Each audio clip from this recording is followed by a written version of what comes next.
I welcome you to my channel. Subscribe and listen to my new stories every day. It's funny how love becomes routine, something I learned over 15 years with Jenna. We met in college, married young, and built a solid life together, with the ups and downs everyone expects. Our days were predictable, from breakfast to dinner, peppered with the usual work stress, mortgage payments, and the shared responsibility of raising 2 teenage daughters. Familiar, comforting, even a bit dull, maybe, but I thought that's what marriage was supposed to be. Then came the shift. At first, it was small. Jenna started working late more often, and when she was home, her phone was glued to her hand. She'd laugh quietly at her screen or drift off to answer a call outside the room. When I asked, she'd say it was work, her boss needing updates, or a friend dealing with a rough patch. It felt off, but I wasn't the kind of guy to jump to conclusions. After all, we were partners. We trusted each other. Or so I thought. Then, one night, her phone buzzed while she was in the shower. I usually wouldn't even glance at it, but something about the message preview caught my eye. It was from a name I didn't recognize, Tim. The message read, "Miss you already, beautiful."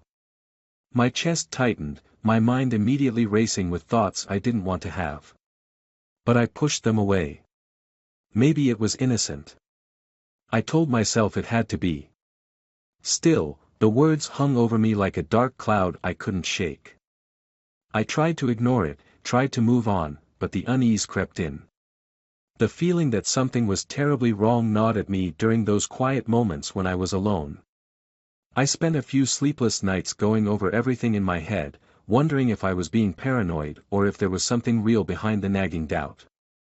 I knew Jenna's routine better than I knew my own, but suddenly it felt like I'd been watching a stranger's life unfold right in front of me. A few days later, the house was quiet, and I found myself alone with her phone, lying on the kitchen counter. My hand trembled as I picked it up, scrolling through her contacts, messages, and call logs. My heart sank further with each swipe. Tim from IT. He worked at her office, a guy who'd recently joined her department and, from what I could gather, shared the same extended work hours. A stream of messages confirmed what I feared: plans made, details exchanged, long drives to hotels. Each revelation added weight to my heart. I didn't want it to be true, but the evidence was clear. She wasn't the Jenna I thought I knew, and this life we'd built together suddenly felt like a fragile illusion. Yet, in the days that followed, I didn't confront her. I watched instead, closely, pretending everything was normal. Each morning, I said goodbye as she left for work, and every night, I waited, pretending I wasn't staring at the clock, noting every minute she was late. I studied her face, her expressions, waiting for a hint of the woman I thought she was, waiting for some slip that would explain everything away, even if it was a lie. But her mask was flawless. A week later, I noticed a restaurant charge from a town 2 hours away, a place she'd never mentioned. That was the moment I knew this was no accident, no misinterpretation. She was playing me, pretending to live one life while secretly living another. I wanted to confront her, to let out the anger building up inside me, but something held me back. I needed more. I needed to know just how deep the betrayal ran. That night, after she went to bed, I stayed up, setting my plan in motion. I wasn't proud of it, but I couldn't go on like this. I found a way to track her phone, to log every message, every call. If she was lying to me, I would make sure I knew every detail. As I set up the software, my hands were steady, my resolve crystal clear. If she wanted to hide her life from me, I'd take back control and expose the truth. The next morning, she kissed me goodbye as usual, heading off to work with a smile. I watched her walk out the door, knowing that whatever I uncovered, there would be no going back. I'd opened a door that couldn't be closed, and I would follow her down this path until I had all the answers. This time, I wouldn't be the one blindsided. The phone tracker gave me more information than I'd ever expected, but instead of satisfaction, I felt a growing sickness with each new piece of evidence. My routine transformed. I'd sit in my office and listen to her calls, her laughter with Tim barely muffled. Their conversations were filled with inside jokes, subtle flirtations, and talk of weekend plans. It was strange, hearing her voice like that, light and carefree, the way she used to sound with me. That voice hadn't been for me in months, maybe longer. But even so, I needed more than her laugh on a phone call, I needed undeniable proof. A few days after the tracking began, Jenna texted that she'd be working late again. I wasn't surprised. But this time, I followed her, keeping a safe distance as she drove away from her office. She was heading somewhere familiar, a small restaurant in a quiet town outside the city. I parked a few cars down, close enough to keep an eye on the entrance. A few minutes later, she walked in, her posture relaxed, no hint of the stress she usually claimed to have from work. Then, he walked in. Tim from IT, in the flesh. A tall guy with a self-assured stride, dressed casually, his eyes scanning the room until they landed on her. She lit up, and he pulled her into a hug that lingered too long to be professional. They didn't sit in the usual area where everyone could see, they drifted toward the back, to a corner booth hidden from most of the restaurant. As they sat down, my mind reeled with the gravity of what I was seeing. Jenna looked at him the way she used to look at me, only now, her gaze was full of a thrill she seemed to have buried over the years we'd been together. I didn't want to believe it, but it was all there, as real as the ring she still wore on her finger. I stayed in the car, fists clenched around the steering wheel, watching the minutes drag by. When they finally left, Tim walked her to her car, his arm wrapped around her shoulders. They laughed together, sharing some last words before she got into the driver's seat and headed home. He stood in the parking lot, watching her drive away, a satisfied grin on his face. I waited until he left before heading home myself, my mind spinning with anger, betrayal, and the urge to act. Back at the house, I parked a few blocks down to give myself time to calm down. I didn't want her to suspect a thing. When I finally walked in, Jenna was already in the kitchen, her face flushed with the thrill of her recent rendezvous, though she hid it behind a casual smile. "Hey, babe," she said, barely looking up from the sink. "How was your day?" I forced a smile, keeping my face as neutral as I could. "Same as always," I replied, walking over to pour myself a glass of water. My hands shook as I lifted the glass, but I forced myself to appear calm. We sat down for dinner like we did every other night, but tonight, I noticed the small details, the way she glanced at her phone every few minutes, the way she'd glance away from me when I tried to meet her gaze. I had my evidence, and now I needed a plan. Over the next few days, I set things in motion. I dug up our financial records, printing out copies of bank statements and going over our joint accounts. I wanted to know how far the betrayal went, how much she'd taken for her secret life. Every late charge, every unexplained withdrawal, I catalogued it all, building my case quietly, methodically. In the middle of all this, she dropped a bombshell. "Our anniversary's coming up," she said one evening, leaning across the kitchen counter with a smile. "We should go somewhere nice, don't you think?" I nearly laughed at the irony, the sheer nerve of it. Here she was, planning a romantic getaway while sneaking around with someone else. But I kept my tone even. "That sounds like a good idea," I replied, hoping she couldn't hear the edge in my voice. That night, I stayed up late, finalizing everything. By the time she was asleep, I had a lawyer lined up, a safe deposit box secured, and my valuables moved to a place she couldn't touch. I'd spoken to a friend in real estate about changing the title on the house, ensuring she'd be left with nothing but the clothes in her closet if she tried to fight me. All I had left to do was wait. I needed her to feel like everything was normal, like nothing had changed, just as she'd done to me. I'd pretend, play the part, give her the same comfortable routine she thought she could count on, until the day she couldn't. On Friday night, she came home late again. This time, she had a new perfume on, a scent I didn't recognize, something subtle and floral that hung in the air as she brushed past me.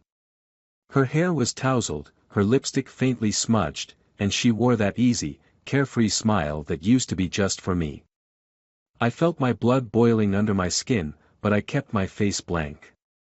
"Long day?" I asked, leaning against the kitchen counter, arms crossed. "Yeah," she said, a hint of guilt in her voice. "Work's been crazy, you know." "Must be tough," I replied, my voice even. "Glad you're back."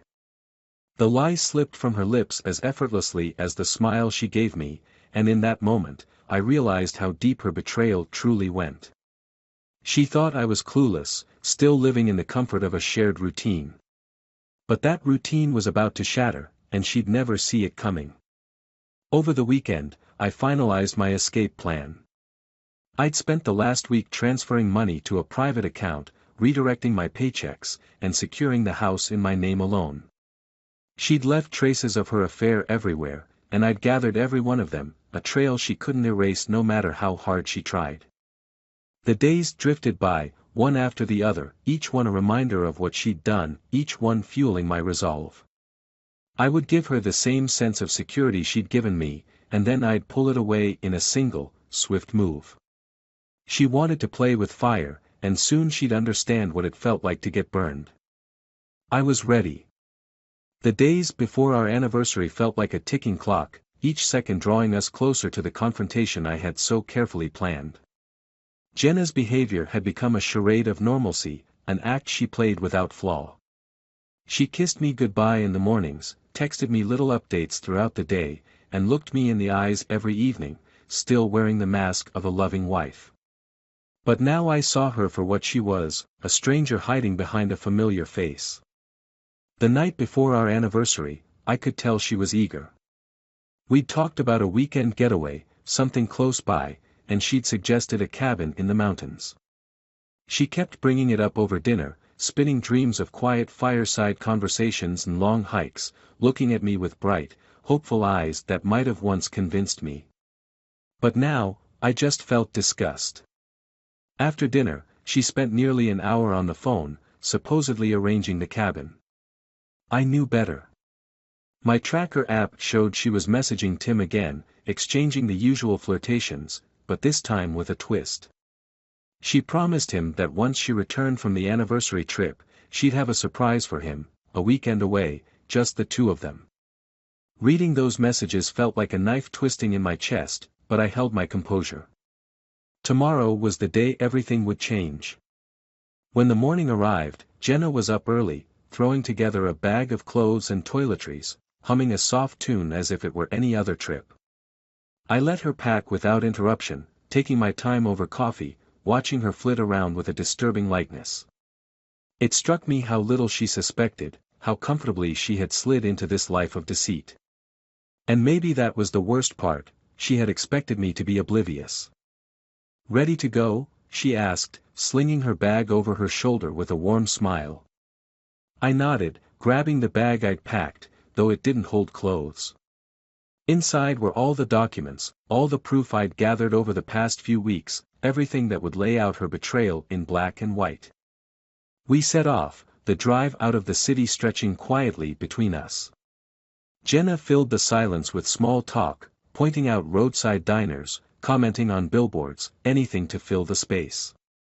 I nodded along, playing my part, letting her believe everything was normal. But my grip on the steering wheel was tight, my knuckles pale as I gritted my teeth, waiting for the moment when I could finally drop the facade. By the time we reached the cabin, nestled in a secluded pocket of the mountains, the air was crisp and quiet, the sky dimming to soft hues of evening. It was a beautiful spot, peaceful and remote. Jenna stepped out, breathing in the fresh mountain air, her eyes wide with excitement. She turned to me, taking my hand. "Isn't this perfect?" she whispered, her voice tender, as if this place were ours alone. I just nodded, managing a small smile. "Perfect," I agreed. Inside, the cabin was simple and cozy, wood-burning stove flickering with warmth, a pair of worn armchairs in front of a wide window overlooking the forest. Jenna settled in, setting down a bottle of wine she'd packed, her face lighting up as she poured us each a glass. To us, she toasted, raising her glass with a smile I barely recognized. I clinked my glass against hers, taking a slow sip, watching her as she relaxed into the chair, closing her eyes with a sigh of contentment. I waited until she opened her eyes again, until she met my gaze. I didn't want her to miss what was coming. "Jenna," I started, keeping my voice steady, "there's something I need to show you." She raised an eyebrow, still smiling, but there was a flicker of concern in her eyes.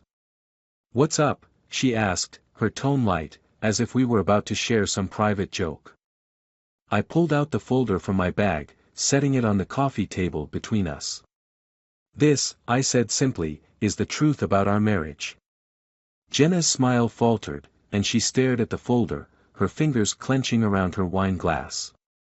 Slowly, she reached for the folder, flipping it open. Her eyes scanned the first few pages, and I watched as the color drained from her face, the reality settling in with every line, every printed detail of her affair. She looked up at me, her expression shifting from shock to anger, then to something closer to desperation. You were spying on me," she stammered, her voice barely above a whisper. "I was looking for the truth," I replied coldly. "And I found it." She closed the folder, her hand trembling. "You didn't have to do this here," she muttered, her voice tight with barely controlled anger. "We could have talked about this at home." Talked? I almost laughed. What was there to talk about, Jenna? You lied to me. Every day, you looked me in the eyes and lied. Do you really think there's anything left to say? She sat back, crossing her arms defensively. "I made a mistake," she said, her voice trembling. "People make mistakes, and I didn't mean to hurt you." "That's where you're wrong," I replied. "You knew exactly what you were doing, and you did it anyway. You didn't just make a mistake. You made a choice, every time you snuck around, every time you lied to my face. You chose him, over and over again." She fell silent, her eyes fixed on the floor. For a long moment, the only sound was the soft crackle of the fire, the silence between us stretching out like an unbridgeable chasm. Finally, she looked up, her eyes filled with a desperation I'd never seen before. "What do you want me to say?" she whispered. "That I'm sorry. I am, okay. I'm sorry. But it's not like you were the perfect husband, either." Her words hit like a slap, but I didn't flinch. I'd expected this, the attempt to deflect, to twist the blame onto me. "This isn't about me," I replied, my voice cold. "This is about you, and the choices you made. Don't try to make me responsible for your betrayal." Jenna's eyes hardened, her expression shifting into something darker, almost resentful. "So what now?" she demanded. "What, are you going to leave me? After all these years, you're just going to walk away?" I leaned forward, letting the weight of my words settle over her. "That's exactly what I'm going to do. And you're going to make it easy. I have everything I need to ensure you get nothing from me, not the house, not the money, not a single thing that we built together. You made your choice, Jenna, and now you get to live with the consequences." She opened her mouth to argue, but no words came out. The anger faded, replaced by a look of dawning realization, the understanding that I wasn't bluffing, that her life as she knew it was crumbling before her eyes. As the truth settled in, she slumped back in her chair, defeated. For the first time, I saw her without the mask, just a woman who'd gambled everything and lost. The person who'd looked at me every day, lying with a smile, was gone. She was left with nothing but her own regrets. I stood, picking up the folder, and turned toward the door. Behind me, I heard her call my name, a broken whisper, a final plea. But I didn't look back. "Goodbye, Jenna," I said quietly, walking out of the cabin, leaving her alone with the wreckage of everything she'd destroyed. The drive back from the cabin felt hollow. The confrontation had played out just as I'd planned, every word delivered, every truth exposed. Yet, instead of feeling victorious or even free, there was only an unsettling emptiness. I had won, but the victory felt more like defeat, the silence in the car amplifying the weight of everything I'd left behind. I didn't go home right away. Instead, I drove through the quiet streets, letting the city lights blur into hazy streaks. My mind kept circling back to the look on Jenna's face as I'd left. She hadn't begged or pleaded beyond that last whisper of my name, and somehow that made it worse. It was as if she'd finally accepted the reality of her choices, leaving both of us standing in the ruins of what we'd once built together. When I finally pulled into the driveway, the house looked strange, dark and lifeless. I stepped inside, the stillness pressing in on me. I dropped my bag by the door, letting the quiet wash over me, my mind replaying everything with an agonizing clarity. This house, once a place filled with warmth and laughter, felt like a museum of memories I no longer wanted. I wandered into the living room, glancing around at the framed photos on the wall, each one a snapshot of a life that had vanished the moment I discovered her betrayal. My eyes lingered on a photo of us from our honeymoon, standing by a sunlit beach, her smile bright and carefree. Back then, I'd believed we were invincible, that nothing could ever shake us. How naive I had been. My phone buzzed, breaking the silence. It was a message from Jenna. "Please," it read. "Can we talk?" I stared at the screen, debating whether to respond. Part of me wanted to ignore her, to let her wallow in the choices she'd made. But another part of me, the part that still remembered the woman I'd loved for so many years, couldn't turn away so easily. Against my better judgment, I typed out a quick reply. "Meet me at the park," I wrote, sending the message before I could second-guess myself. The park was empty when I arrived, the only sound the gentle rustle of leaves in the night breeze. I sat on a bench by the small lake, watching the moonlight ripple across the water, the stillness calming me in a way I hadn't felt in days. A few minutes later, Jenna appeared, walking slowly, her figure silhouetted against the faint glow of the streetlights. She looked smaller than I remembered, her shoulders hunched, her steps hesitant. She sat down beside me, leaving a careful distance between us, her gaze fixed on the ground. For a long moment, neither of us spoke, the silence stretching between us like a fragile thread. "I'm sorry," she finally whispered, her voice barely audible. "I know that doesn't change anything, but I needed you to know." I nodded, letting her words sink in. "Why, Jenna?" I asked, my voice rough. "Why did you do it?" She hesitated, searching for an answer, her hands twisting in her lap. "I don't know," she said, her voice breaking. "I guess. I lost myself somewhere along the way. I got so caught up in everything I thought I wanted, I forgot what I already had. And by the time I realized what I was doing, it was too late." Her confession was raw, almost desperate, and for the first time, I saw a glimpse of the woman I'd once loved. But the anger, the betrayal, the hurt, they were all still there, tangled together in a way I couldn't untangle. "You destroyed everything, Jenna," I said quietly, my words laced with sadness rather than anger. "Everything we built, everything we were. You threw it all away." She nodded, tears streaming down her face. "I know. And I'll regret it every day for the rest of my life." We sat in silence, the weight of our shared history pressing down on us. Part of me wanted to reach out, to hold her, to somehow make sense of this fractured reality. But I knew it was impossible. Some things, once broken, couldn't be put back together. Jenna took a shaky breath, her hands trembling. I can't live with this, you know," she whispered, her voice barely more than a breath. "Knowing what I've done, knowing I've lost you. I don't think I can live with it." Her words startled me, pulling me from the fog of my own pain. I turned to look at her, truly seeing her for the first time since everything had fallen apart.